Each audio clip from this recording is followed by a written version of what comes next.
que nos ha tocado de problemas educativos.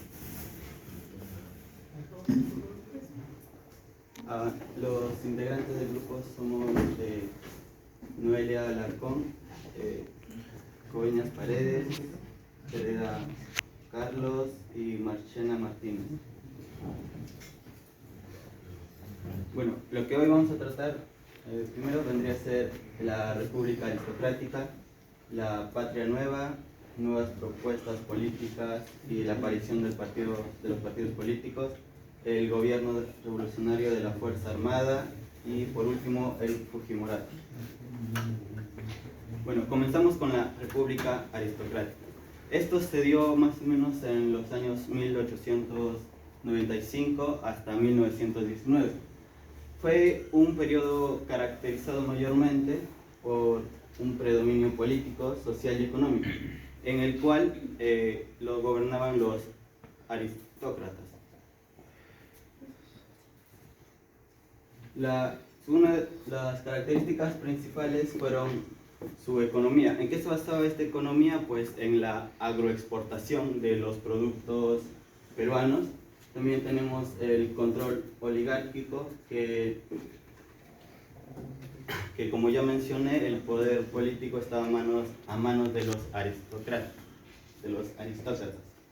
También tenemos lo que vendría a ser la exclusión política, donde la participación política fue limitada a los sectores urbanos y clases altas.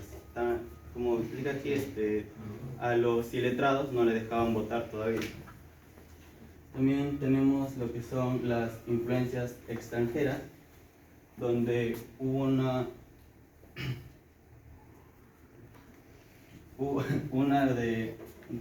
poder estaba concentrado, el poder estaba concentrado en lo que vendría a ser la ciudad de Lima.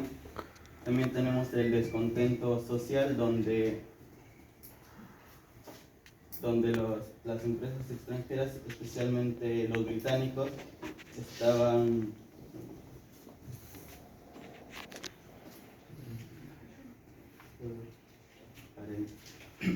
por el desarrollo de los concretos, en el desarrollo de las empresas mineras.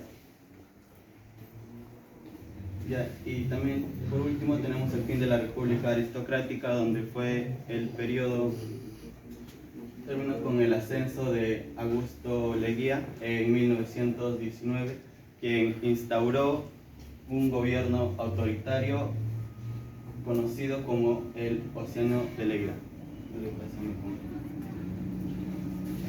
La Patria Nueva se da bajo el Océano de Leguía. Este periodo fue muy importante porque Perú pasaba una crisis política y económica debido a la Primera Guerra Mundial, lo cual Leguía proponía una propuesta que era tener un mejor país. Su objetivo del proyecto fue reformar el país a través de la modernización económica y social, impulsar el desarrollo económico con un Estado más intervencionista e integrar a nuevas clases sociales, la clase media, obrera y indígena. Tuvo tres aspectos destacados, que es la política, economía y la sociedad. Se destacó con la economía con sus obras públicas, que fueron las carreteras y fomentar la industria. Y además, integrar a las clases medias en las zonas urbanas. Las nuevas propuestas políticas, el aprismo y el socialismo, surgieron durante el Océano de Leguía, cuando las clases sociales se identificaron y se amplió la brecha entre esas clases. La aparición de estas fue en respuesta ante el quiebre del sistema oligárquico y el impacto imperialista. El aprismo de Aya de la Torre, como su máximo líder, Víctor Raúl Aya de la Torre, de 1895 a 1979, sus ideales principales fueron nacionalizar las tierras e industrias, la inclusión de sectores sociales diversos, obreros, campesinos, estudiantes e intelectuales, y el reconocimiento político a mujeres y analfabetos. En el debate actual, el APRA sigue existiendo, pero como partido político, aunque ahora ha perdido relevancia. El socialismo de Mariátegui.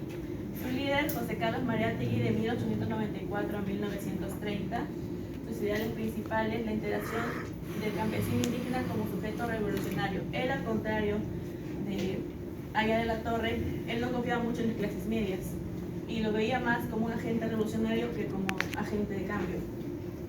Él creó el Partido Socialista Peruano en 1928 y la Confederación General de Trabajadores del Perú, el CGTP, en 1929. Él reunió a la clase trabajadora en sindicatos. En el legado actual, influencia en movimientos sociales y sindicatos y reivindicación de derechos indígenas y campesinos.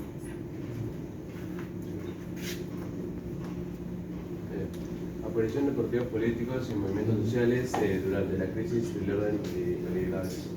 A finales del siglo XIX y principios del siglo XX, un periodo marcado por órdenes políticos y sociales.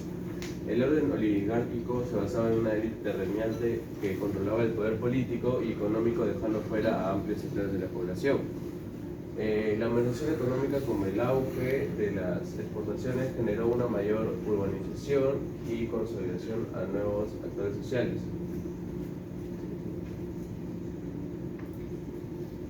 Los movimientos sociales, obreros y sindicatos, surgieron como respuesta a la explotación laboral en fábricas y minas, organizándose para exigir jornadas laborales más justas, salarios dignos y derecho a la huelga. Campesinos, se movilizaron en busca de acceso a tierras y justicia frente a la concentración de propiedades en manos de la élite terrateniente. Los partidos políticos, hay tres: partidos reformistas, partidos socialistas y movimientos populistas. Los partidos reformistas, como expresión de las clases medias urbanas, estos partidos promovieron la democratización y reformas en la estructura estatal. Los partidos socialistas, inspirados por ideologías internacionales, defendieron los derechos de los trabajadores y propusieron transformar las bases económicas y sociales. Los movimientos populistas, liderados por figuras carismáticas que conectaron directamente con las masas populares, desafiando las instituciones tradicionales. La relevancia en el Perú de antes y en el Perú de ahora. En el Perú de antes, la exclusión política y social dominaba en el sistema oligárquico, marginando sectores como campesinos y obreros. Los movimientos sociales y partidos emergentes desafiaron esta estructura, logrando conquistas significativas como el sufragio universal, la reducción de las jornadas laborales y las sindicales. Y en el Perú de ahora, a pesar de los avances, persisten las desigualdades sociales y económicas que tienen sus raíces en problemas históricos. Los partidos políticos enfrentan una crisis de representación agravada por la desconfianza ciudadana y la fragmentización ideológica. Buenos días con todos. Yo les voy a pasar a explicar sobre lo que fue el gobierno revolucionario de la Fuerza Armada. Esta etapa, mayormente, empezó de 1968 hasta 1980. Y como se dice, fue un periodo liderado prácticamente por militares. Se supone que, al decir que fue un periodo que era liderado como presidentes, personas que eran de la fuerza militar, pues se supone que iban a tener mayor orden. Sin embargo, esto no fue del todo bueno, y les voy a pasar a explicar por qué. Dice, este periodo estuvo dividido en dos etapas.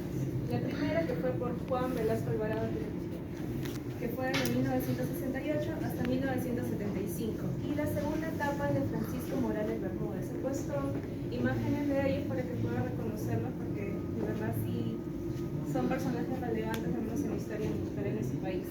Sobre Juan Velasco Alvarado, gobernó aquí en Perú en el año 1968 hasta el año 1975. Se enfocó en profundas reformas sociales y económicas. De hecho, entró al poder con esa visión de poder hacer un cambio, como la reforma agraria también. La reforma agraria hasta el día de hoy se sigue viendo. Más adelante les voy a explicar también. También propuso la nacionalización de sectores clave como el petróleo, minería, telecomunicaciones. Esto es para que no se vaya tanto al poder de otras personas extranjeras, sino para que se quede al dominio de nosotros mismos. Y la promoción de la identidad nacional. Como les comento, él entró con esa visión de poder reforzar la identidad nacional en todos los peruanos. Aunque buscaba reducir desigualdades, enfrentó problemas económicos y la crisis social que se vivía en aquel entonces, que hasta el día de hoy se ve. La segunda parte, bueno, es sobre Francisco Morales Bermúdez, que bueno, gobernó desde el año 1975 hasta el año 1980. Dio un giro moderado, estabilizó la economía en cierta parte y preparó la transición democrática. En 1978 convocó una asamblea constituyente y en 1980 entregó el poder tras elecciones. Les voy a explicar ahora por qué, bueno, se retornó después de esta época militar, se retornó de nuevo a la democracia. Porque debido a la presión social, Francisco Morales Bermúdez tuvo que entregar el poder, pues se decía que él no era capaz de poder manejar el tema económico y toda la crisis que se vivía en el país. Entonces las personas prácticamente se iban en contra de él, obligándola a que pues entregue el poder y que se vuelva de nuevo al retorno de la democracia. Ahora, el retorno de la democracia, como les comento, que fue en el año 1980 cuando Bermúdez entregó el poder, hasta 1990. El retorno a la democracia en Perú se dice que fue una etapa de transición tras el régimen fallido militar, enfrentando grandes desafíos políticos, sociales y económicos. Este periodo se puede resumir en tres fases. El primero es que es el gobierno de Fernando Belaúnde Terry, que fue el que gobernó posteriormente. Desde 1980 a 1985, ahí pueden ver su imagen, fue elegido democráticamente en 1980. Enfrentó también el inicio de la violencia por parte del grupo terrorista Sendero Luminoso y luego del movimiento revolucionario Tupac Amaru. También enfrentó sobre la crisis económica, la inflación y la extrema pobreza que se vivía en aquel entonces. La segunda etapa se puede decir que es el gobierno de Alan García, que gobernó desde 1985 a 1990. Cuando llegó al poder todos tenían una fuerte impresión, ya que era un presidente, un candidato joven, con nuevas ideas y todo. Sin embargo, esto no fue del todo bueno, pues representó esperanza, como les comento. Para la mayoría de la gente en Perú representó esperanza al ser tan joven y con nuevas ideas. Sin embargo, tomó medidas expansivas, pues cuando llegó al gobierno, ganando la presidencia, se pasó sobre la hiperinflación que llegó al 7000%, y eso pues nos llevó al declive. También se vivió corrupción en su gobierno y un agravamiento de la violencia terrorista también. Y la tercera etapa es el inicio del gobierno de Alberto Fujimori, que llegó en el año 1990. Fujimori asumió en medio de una crisis total: la hiperinflación, la violencia terrorista, la desconfianza hacia las instituciones democráticas.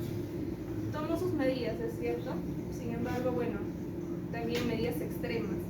Adoptó políticas económicas radicales también, el shock conocido, para estabilizar la economía. Sin embargo, en 1992 dio un alto golpe de Estado. Ya no se volvía un gobierno democrático, sino que dijo pues que iba a disolver el Congreso. Prácticamente iba a ser un gobierno, ¿cómo se podría decir? Autoritario, cerrando el Congreso, lo que marcó un quiebre en la democracia.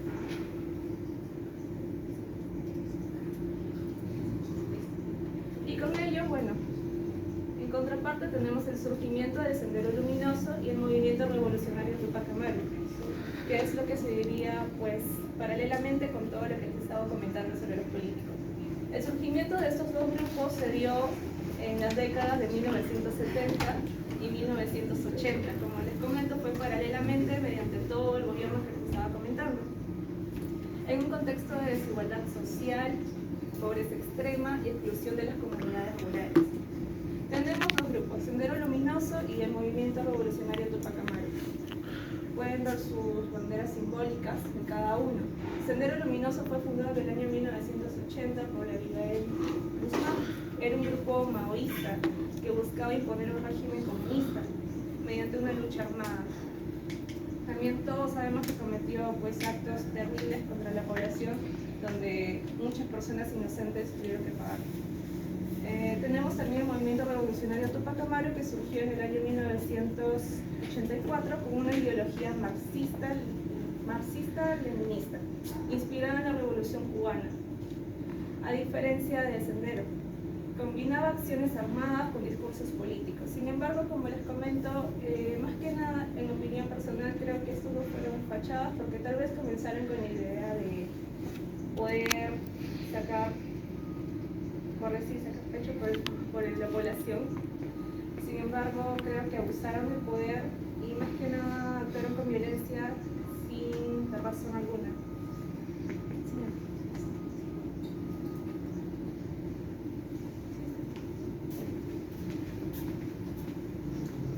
Buenos días, continuando con la exposición, tenemos el Fujimorato.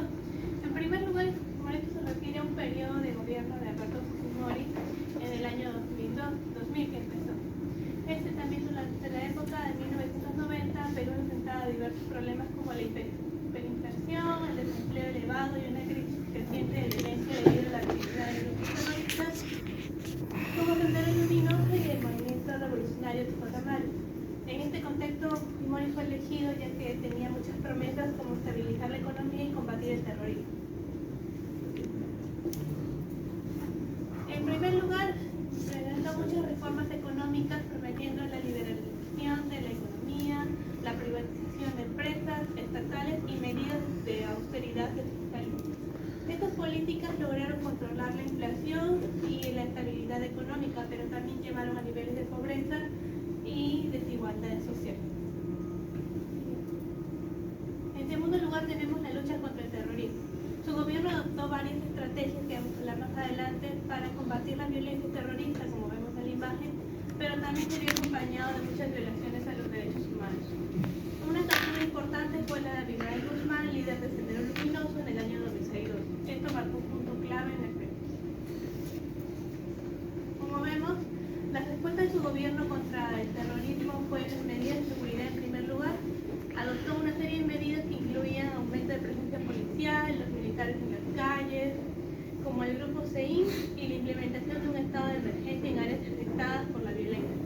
Luego tenemos la inteligencia y operaciones terroristas, que se enfocó en recolección de inteligencia para anticipar y desarticular planes contra el terrorismo. Luego tenemos la captura de líderes terroristas, como vemos de Abimael Guzmán en el 92, y su arresto fue un golpe de estado para esta organización. Tenemos también las políticas controversiales, ya que estuvo marcada por violación a los derechos humanos ya mencionado anteriormente, incluyendo ejecuciones extrajudiciales y torturas. Estas prácticas han sido criticadas a nivel nacional como internacional hasta el momento.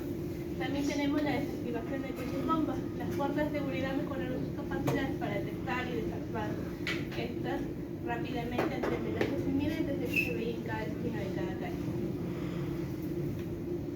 Su gobierno también fue marcado por un autoritarismo, ya que a partir del 92 Fujimori disolvió el Congreso y marcó el inicio de su régimen autoritario por la censura de medios de comunicación, la persecución de opositores políticos y el uso de prácticas corruptas.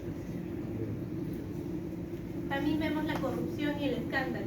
Hacia finales de su mandato se destaparon numerosos escándalos como los clarivideos y también la huida de Fujimori a Japón en el año 2000, donde solicitó asilo político tras la difusión de un escándalo como en los clarivideos que involucraban a Vladimiro Montesino, con el que vemos en las imágenes. La recuperación de la democracia tomó mucho tiempo hasta la actualidad todavía, ya que tras la caída del régimen de Alberto Fujimori en el año 2000, Perú afrontó la necesidad de restaurar la confianza que necesitábamos del gobierno. También las reformas que implementaron, diversas reformas del sistema judicial, el sistema electoral y otras instituciones. Se crearon mecanismos para prevenir la corrupción, como la ley de transparencia y fortalecimiento contra la Oficina de Contraloría General de la República. Esto nos dio algunos esfuerzos, como la corrupción, que sigue siendo un problema todavía en el Perú, lo que sugiere que las reformas institucionales aún necesitan muchas mejoras. Actualmente tenemos los legados de Fujimorato, ya que las políticas y prácticas que se caracterizaron de su gobierno aún tienen repercusiones en el Perú actual. Los vínculos entre el poder político y los intereses económicos continúan generando controversias, y los efectos de la gobernabilidad en el Perú han contribuido a que siga manifestándose crisis, que es un reto para los líderes actuales que tienen que aún mejorar en este entorno político. perspectivas que tenemos para avanzar a una democracia más